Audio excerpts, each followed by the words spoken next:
Recognizing agricultural extension and rural advisory services and the use of ITs in agriculture as some of the major endeavors in improving agriculture, this short documentary elaborates how a combination of ICT tools with the engagement of the youth can help in improving agriculture and make it more interesting, especially for young women.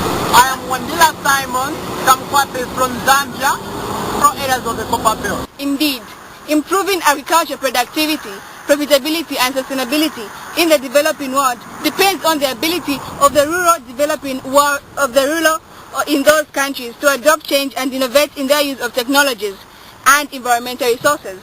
Expanding the people's capacity to innovate depends on their access to knowledge and information services.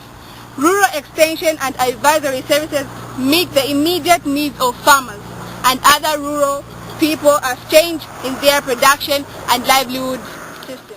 The farmers really need these services for agriculture to work for them. As Josephine, a young female farmer from rural Kitwe, tells a story. About the plants, how they grow, how should you maybe cultivate them, how best are going to harvest them, and how best are going to benefit the local customers or people who are going to have our consumers.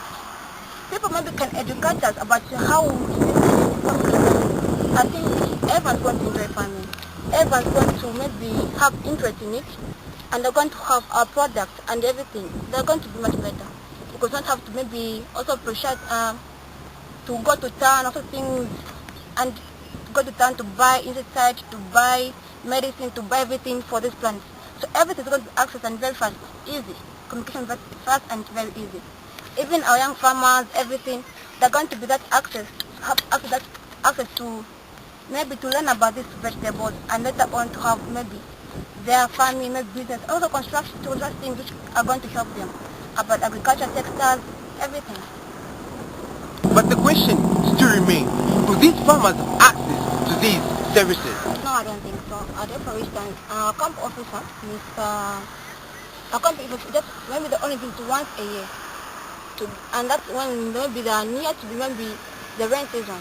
Once a year to teach them about how they have to farm, educate them how they are going to do these things, about how things are done.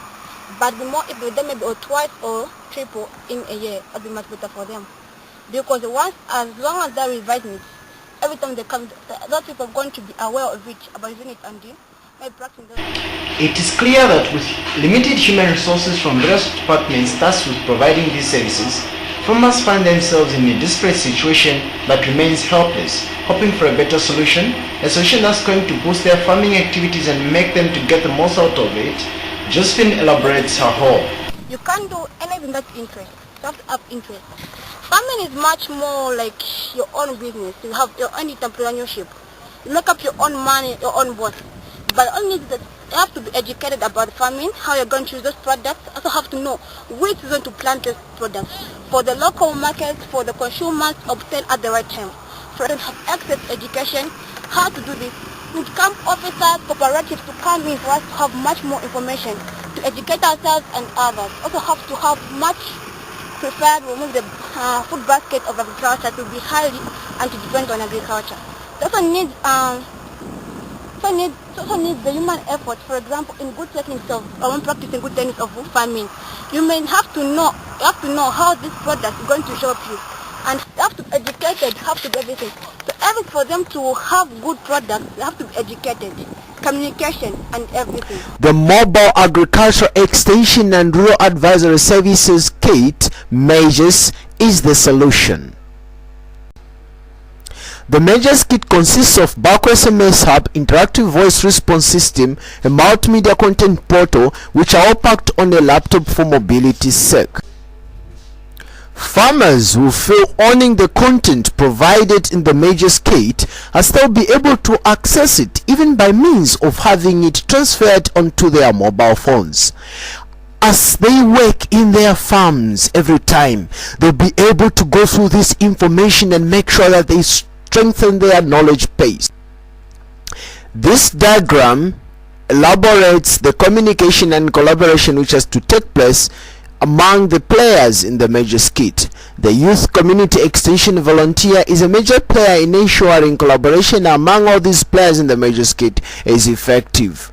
Communication, the gathering of content, as well as the distribution of information, all has to be handled by the youth volunteer, who has to make sure that everything is in place and the needs of communication and information dissemination are met among the players. As the youth volunteer will move from place to place following farmers and experts in the field, they will ensure that these people participate in the generation of content to make sure that content is relevant and dynamic for purposes of ensuring agricultural development and income sustainability. Finally, the provision of frequently updated agricultural information and its availability to farmers, as well as a smooth communication channel among farmers and the extension officers and the market, enabled by ICTs, is one of the most reliable means of improving agriculture through extension and rural advisory services.